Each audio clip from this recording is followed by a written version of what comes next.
बहुत दिलचस्प होगा। इस वक्त एक और बड़ी खबर आ रही है। हम आपको बता दें कि कांग्रेस लीडर उदित राज ने ईवीएम पर सवाल उठाया है। उन्होंने कहा कि अमेरिका में ईवीएम से चुनाव होता है तो क्या ट्रंप हार सकते थे।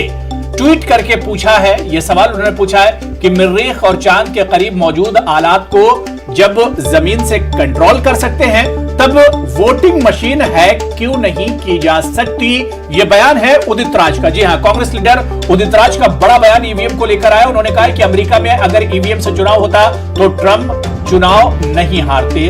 ट्रंप ट्वीट करके उन्होंने सवाल पूछा है कि जब चांद और मरीख के करीब मौजूद आलात को जमीन से कंट्रोल किया जा सकता है तब वोटिंग मशीन को हैक क्यों नहीं किया जा सकता।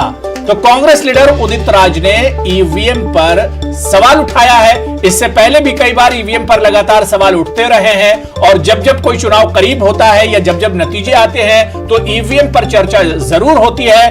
और इस बार कांग्रेस लीडर उदित राज ने ईवीएम पर सवाल उठाया। उन्होंने कहा कि जब जमीन से बैठकर साइंटिस्ट चांद और मरीख को कंट्रोल कर सकते हैं, वहां पर जो सैटेलाइट होता है उसे जब कंट्रोल कर सकते हैं तो ईवीएम क्यों नहीं कंट्रोल हो सकती है।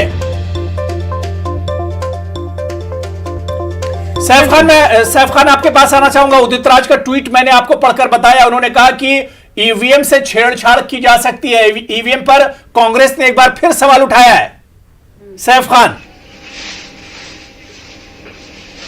देखिए, ईवीएम पे सिर्फ कांग्रेस ने नहीं, देश की 45 से ज्यादा पार्टियों ने जो है याचिका सुप्रीम कोर्ट में लिखवाई दी है ईवीएम के खिलाफ। बाहर अगर आप दूसरे देशों की, विदेशों की बात करें जहां ईवीएम इजाद हुआ था, उन्होंने तक जो है ईवीएम को बैन कर दिया है।